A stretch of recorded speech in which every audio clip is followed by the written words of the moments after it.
আসসালামু আলাইকুম গাইস, চলে এসেছি স্মিতা রান্নাঘরে আপনাদেরকে স্বাগতম। আজকে দেখাবো আমি টক বেগুন রান্না করি। টক বেগুনটা রান্না করতে প্রথমে আমি 50 গ্রাম তেঁতুল ভিজিয়ে রাখবো। ভিজিয়ে রাখার কারণে এটা অনেকটা নরম হয়ে যায়। এখন আমি নিয়ে নিয়েছি 4টা লম্বা লম্বা বেগুন।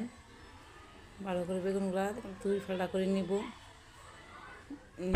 বেগুনটা কাটা শেষে তেঁতুল আমি কচলিয়ে নিব। কচলিয়ে এখন বিচিটা থেকে তেঁতুলের রসটা আমি আলাদা করে নেব। আমার সবকটা বেগুন কাটা শেষ, পানি দিয়ে একটু ভিজিয়ে রেখেছি। এখন ধুয়ে নেব। সামান্য পরিমাণ লবণ দিয়ে বেগুনটা আমি খালি তেলে ভেজে নেব।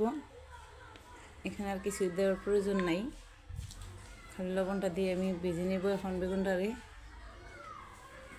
একটু লাল লাল করে ভেজে নেব।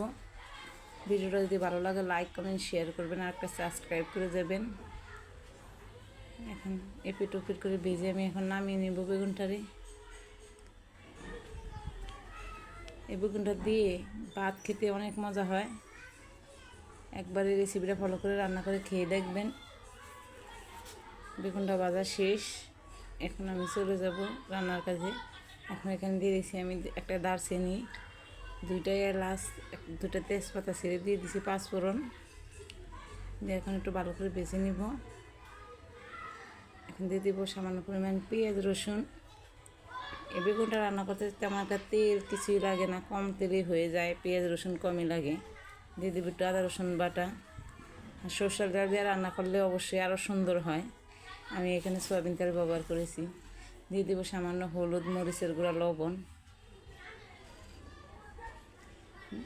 দিয়ে দিব সামান্য একটু পানি দিয়ে ভালো করে কষিয়ে নিব। কষানো শেষে এখন দিয়ে দিব আমি বেগুনটা দিয়ে একটু ভালো করে কষিয়ে নিব।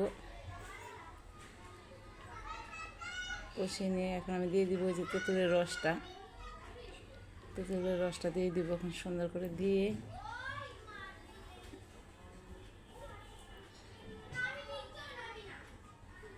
দেবো আমি চিনি। এখানে আমি 2 টেবিল চামচ চিনি ব্যবহার করছি। আপনার ছেলে মিষ্টিটা একটু পরিমাণ বাড়িয়ে কমিয়ে দিতে পারেন। দিয়ে দেবো একটু চিলি ফ্লেক্স